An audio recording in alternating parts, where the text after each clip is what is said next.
My dear President Buhari, it seems the day I long warned about is here. The dam of anger and indignation has finally burst open, and your children are out on the streets, ready to be killed, for they have become used to being killed by those who they pay to protect them. Our nation now trends again, and again it is for the wrong reasons. Our dirty secret is out for the whole world to see. A nation that has no plans for her youths and kills them. The last time Nigerian youths took to the streets like this, President Babangida left the office we presently occupy. How did we get here? You assumed office in a hail of glory, promising to do so much, and now here we are several years after, with the hashtag #EndSARS trending all over the world. Now you have ended SARS, but your children are still on the streets, protesting and being killed for daring to protest. After all, who are they? They are the children of the poor and lowly. They are lazy and jobless youths whose future has been mortgaged to Chinese loans. They lurk in the shadows and live in the darkness. The internet is their escape, where they see images of their peers living a different life in freedom and with guaranteed social safety nets.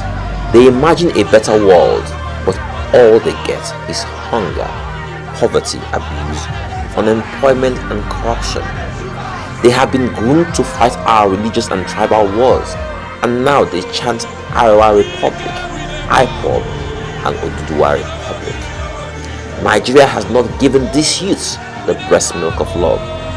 We see them as statistics and use fancy lingo to describe tens of millions of unemployed youths. When they try to rise up on their own, they are cut down. The world calls them talented, their government calls them lazy. The world says they are creative, their government says they are criminals. Are we about to see an uprising of tens of millions of criminals? It has started small with the hashtag #EndSARS, but even the fool knows that it is not SARS they are after. This is the progression of their end hashtag. They are tired of this government that appears to snuff the life and very freedom people all over the world enjoy freely. They are tired of the service chiefs. They are tired of their cowardly parents who didn't protect them from this abuse. They are tired of the elites who parade riches in the midst of so much squalor. They will come after us one by one. Our high fences won't protect us because our children, their brothers, will let them in. Our jeeps will identify us to them. Our jets will be grounded as no nation will allow an influx of Nigerian rich men who have destroyed their country to come and destroy theirs also. The biggest disaster is that this is happening in an era of COVID-19. Our children are out on the streets without masks and social distancing. Spread COVID spread, spread COVID spread. Dear President Buhari, the first wave of the Spanish flu hardly touched Africa 100 years ago. It was the second wave that came with the arrival of soldiers to the ports of West Africa that killed millions in Africa and most of them in Nigeria. Is this protest synonymous with the arrival of our soldiers 100 years ago? Is this protest the catalyst that spreads the second wave in Nigeria? My sincere hope and prayer is that none of what I have described happens, and that we will wake up tomorrow to see our children at home, jobless as usual, waiting for electricity so they can charge their phones and play computer games. This is my prayer for you and our nation. There are those who will advise you to use a heavy hand to quell this peaceful protest. They will tell you these lazy, criminally minded youths are cowards like their fathers.